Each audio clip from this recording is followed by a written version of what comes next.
Geliefdes, baie welkom aan elkeen van julle wat op hierdie Sondag ook ingeskakel is na hierdie erediens. En mag elke oor vandag regtig hoor, en mag elke hart verstaan wat God ook op hierdie Sondag met jou wat luister wil deel. Nou geliefdes, ons weet almal dat vandag is Moedersdag. En ek weet dat daar baie mense is wat sê dat dit net nog 'n dag is waarop besighede die publiek eintlik uitbuit met al die geskenke en al die blomme en al die dinge wat mense vir mekaar gee, vir ouers gee, vir moeders gee althans. En dit mag dalk waar wees, want eintlik is elke dag veronderstel om 'n Moedersdag te wees, soos wat elke dag veronderstel is om 'n Vadersdag te wees. Daar hoef nie regtig uitsonderings te wees nie. Maar nou is dit so. En die waarheid is dat God 'n moeder baie hoog ag. Veral 'n geesvervulde moeder van God. En daarom glo ek dat God ook wil hê dat ons vandag net so klein bietjie sal vertoef by ons moeders. Nou eerstens is die vraag wat God eintlik vir jou en my kom vra vanoggend, en dit is wat is 'n huis sonder 'n moeder?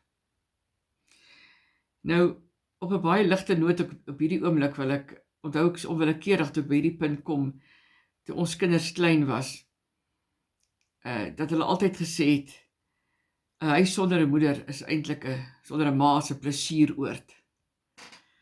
Want dan in ma se afwesigheid kon hulle wel so 'n bietjie die huis op horings neem, nie waar nie. Maar volgens God beteken dit, dis soos 'n voertuig sonder brandstof. Want 'n ma is eintlik die gom wat 'n huisgesin aan mekaar hou. Luister wat sê die woord van God hieroor.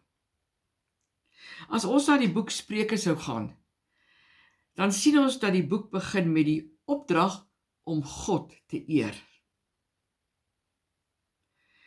En in hom te glo. En dan word hierdie boek afgesluit met die beeld van 'n vrou, Spreuke 31. 'n Vrou wat dan hierdie opdrag van God uitvoer. Ons sien dat haar krag en waarde kom egter nie van die verstommende dinge wat sy bereik nie, maar in haar toewyding aan haar hemelse Vader. En dat sy hierdie passie wat sy vir God het, elke dag voluit uitleef.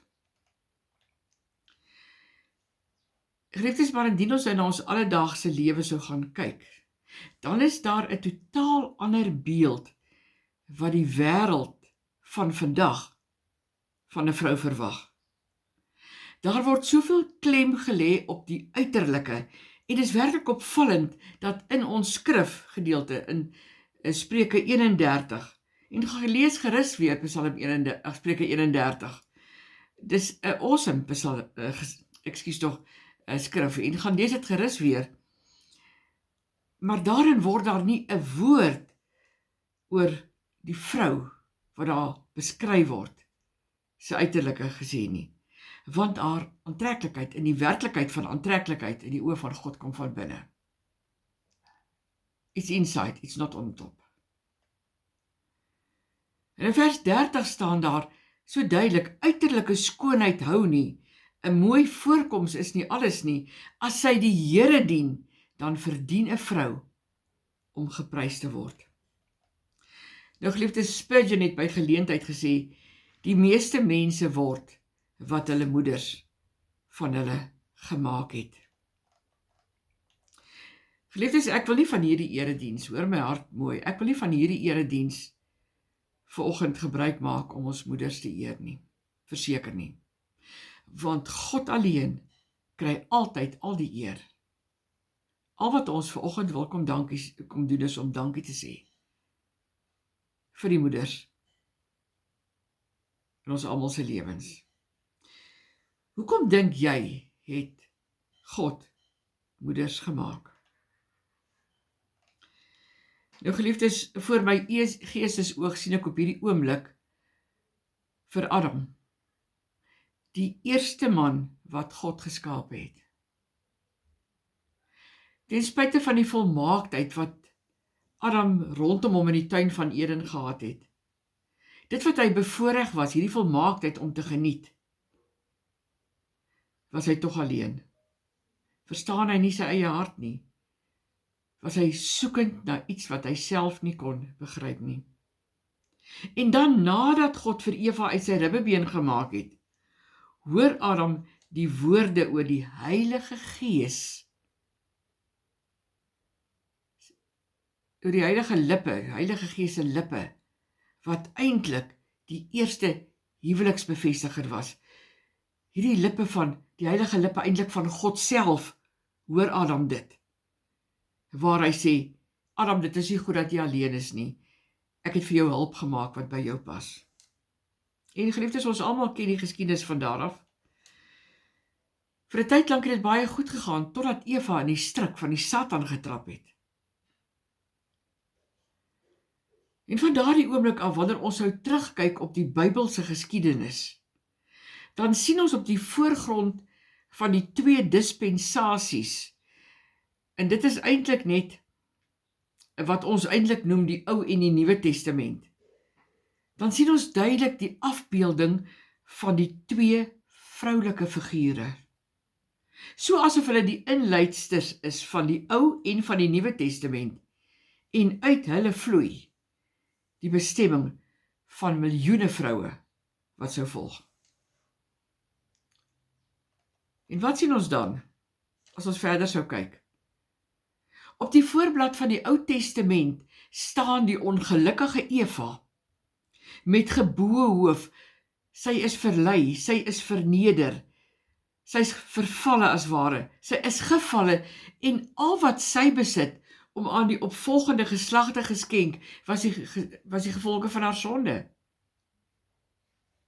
Want deur haar sou miljoene vroue, gebore uit haar, hul geseënde plekke aan die sy van hul mans, soos wat God het oorspronklik bedoel het om te wees, verloor.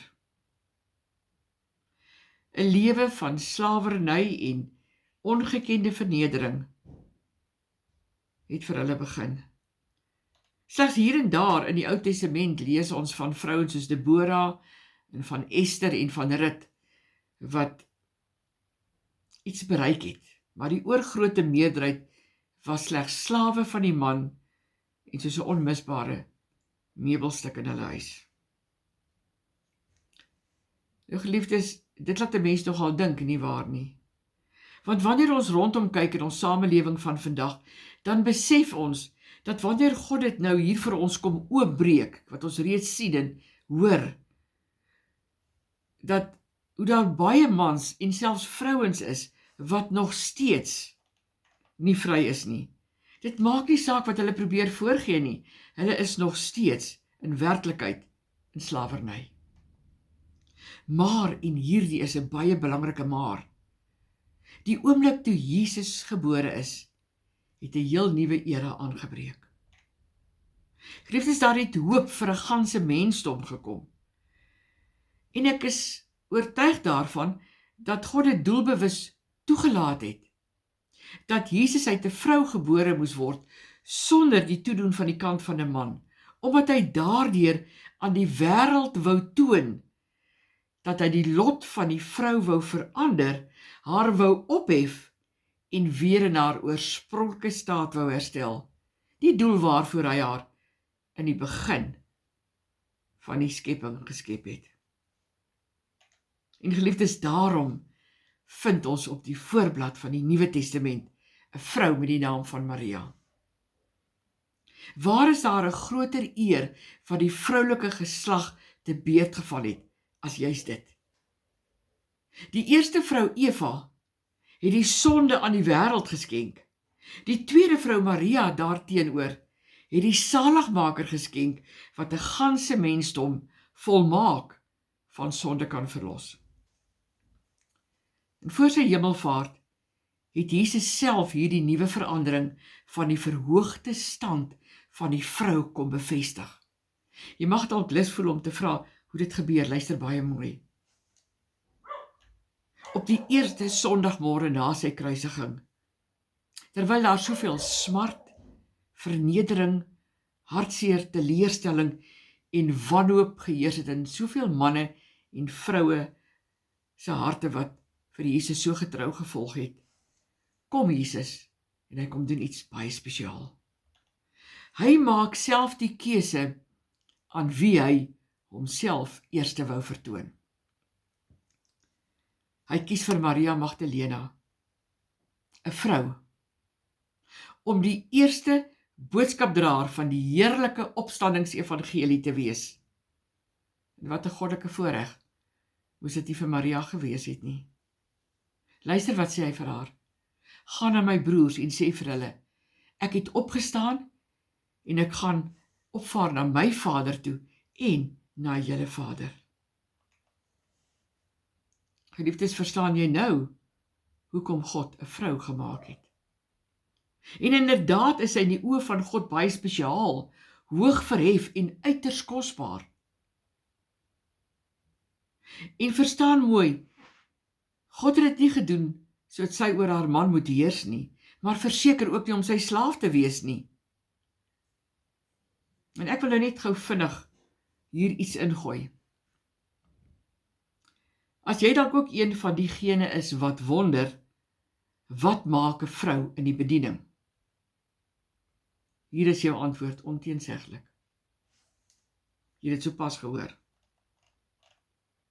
Nou in die huwelik is die man en vrou veronderstel om in eenheid mekaar aan te spoor tot hoër hoogtes en sodoende binne die grense van God se skepingsplan vir beide van hulle te wees. En tereg het iemand by geleentheid gesê, in die skaduwee van elke suksesvolle man staan daar 'n wonderlike, liefdevolle, biddende vrou. Ons weet mos ook dat 'n man dink met sy verstand terwyl 'n vrou met haar hart dink. Nie waar nie, dit is hoekom hulle mekaar so mooi aanvul. Nou kom ons kom nou terug na jou en my vanoggend. Dit is jy wat dalk 'n vrou en 'n moeder is wat vanoggend na hierdie boodskap luister. Ons kan so maklik ontmoedig word wanneer ons lees van die vrou wat in Spreuke 31 beskryf word. Maar God wil hê dat jy dit vanoggend in sy lig en uit sy perspektief sal sien. God sê moenie haar beskou as 'n voorbeeld wat jy tot die fynste besonderhede moet navolg nie, want dis nie moontlik nie. Want jou en my dag is nie lank genoeg om alles te doen wat sy gedoen het nie. Nee, beskou haar liewer as 'n inspirasie om jou volle potensiaal te verwesenlik. Ons kan nie net so sy wees nie, maar ons kan verseker baie by haar leer. Dinge soos vlytigheid, integriteit, vindingrykheid. Wil jy as vrou en moeder uitkom by jou skepingsdoel? Maak dan hierdie eienskappe van die vrou wat beskryf word in Spreuke 31 jou eie. Watter eienskappe was dit? Liefde vir God, harde werk, respek vir jou huweliksmaat, besorgdheid oor ander, om daar te wees vir ander, om ander te bemoedig, bidend op jou knieë vir jou geliefde, sowel as vir 'n hele ganse wêreld daar buite, en om elke dag 'n lewe van liefde en dankbaarheid te leef. Liewe vrou, onthou dat hoe nader jy aan God kom, hoe nader kom jy aan jou skepingsdoel, hier in God se koninkryk op aarde. Nou geliefdes, ek sluit af.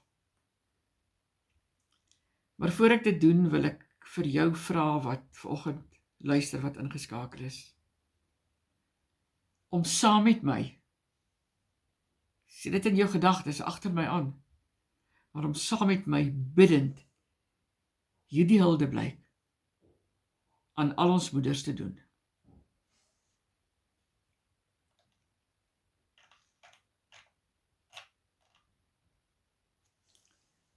Aan my liefste ma. Mama, hoe sê 'n mens regtig dankie?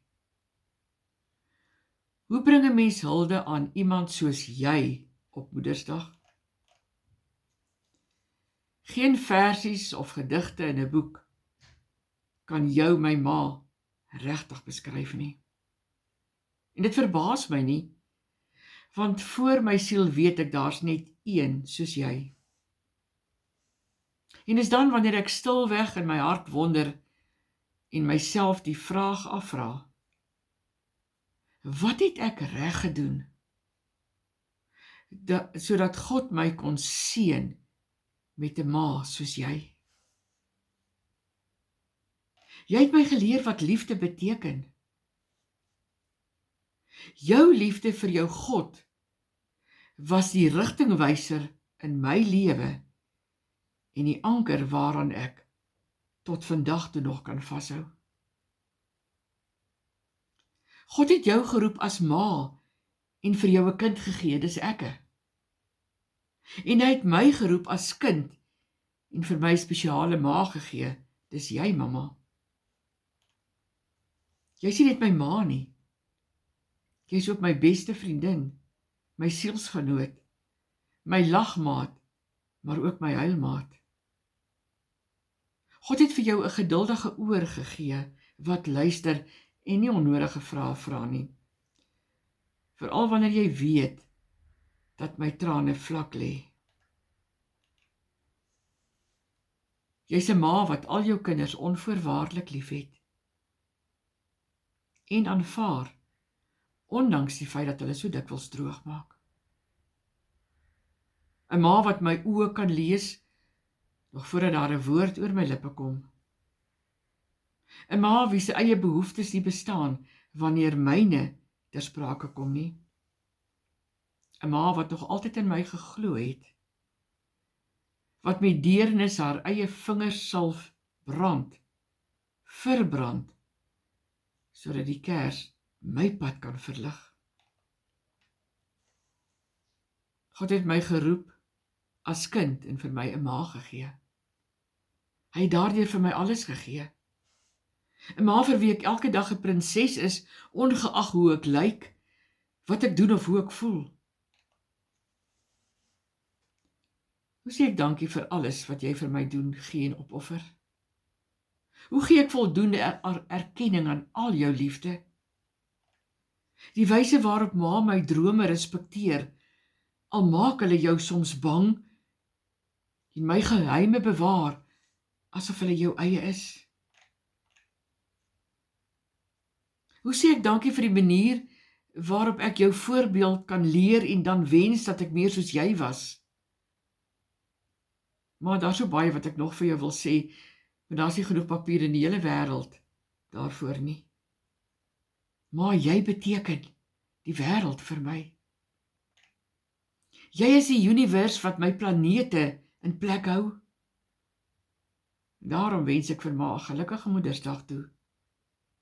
En ek wens ek was 'n breekdeel van 'n kind van die ma, as kind van die ma wat jy vir my is. Lief jou oneindig baie, tot in ewigheid en daarna. Amen. Liefdes, ontvang op nou op hierdie Sondag die seën van die Here uit sy troonkamer vir jou. Die Here wil jou seën en jou beskerm. Die Here wil tot jou redding verskyn en jou genadig wees. Die Here wil jou gebede verhoor